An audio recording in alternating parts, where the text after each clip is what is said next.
Сәлеметсіздер ме, құрметті оқушылар? Қазақстан көп ұлтты мемлекеттердің бірі. Ал көп ұлтты мемлекетте тұрған кезде бір-бірімізбен тату-тәтті өмір сүріп, және бір-біріміздің салт-дәстүрлерімізді қастерлеу керек. Жаңа адамды кездестірген кезде ең бірінші салт-дәстүріміз қандай? Не істеуіміз керек? Өте жақсы, амандасуымыз керек. Ал енді сіздермен сыныптастарыңыз арасында басқа тілдерде амандасып көріңіздер. Привет. Bonjour. Salut. Hello. Aslan.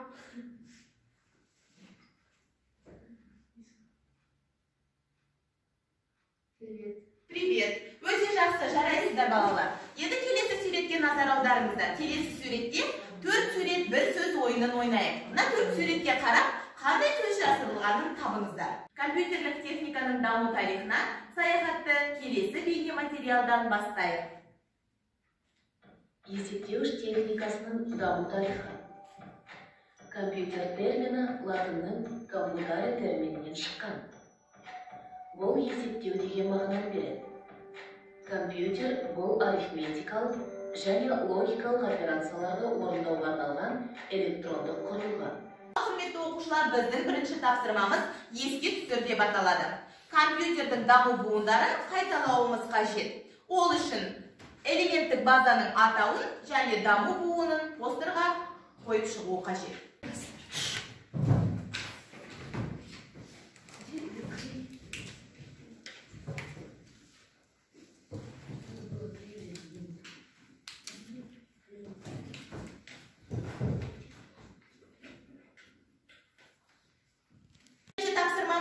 Жас зерттеуші деп аталады.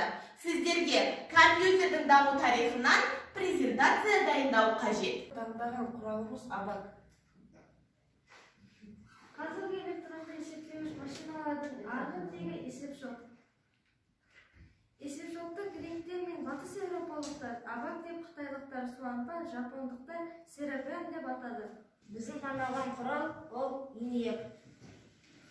1946 жылы 14 ақпанда ақш ENIAC атты әлемдегі алғашқы бағдарламаланатын компьютерді таныстырды.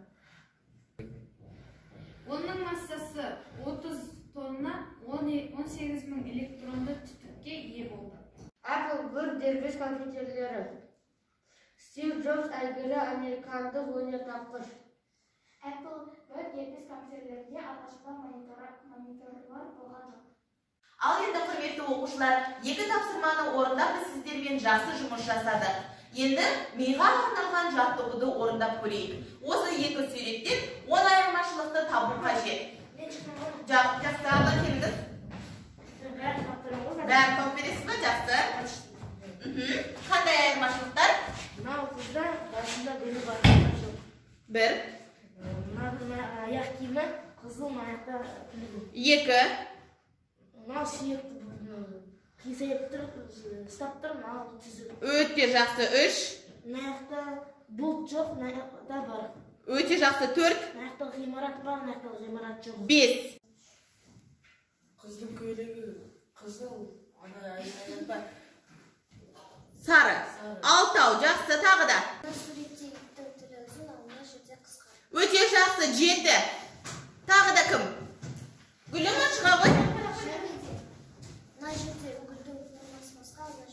Өте жақсы. Сегіз. Аха. Тоғыз. Оныншысын тапты.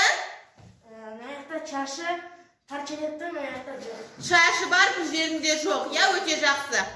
Ал енді құрметті оқушылар, біз сіздермен бүгін компьютердің даму тарихына саяхат жасадық. Осы саяхаттан кейін өз білімдеріңіздің деңгейін мына ағашта көрсетсеңіздер. Компьютердің даму тарихын айта аламын.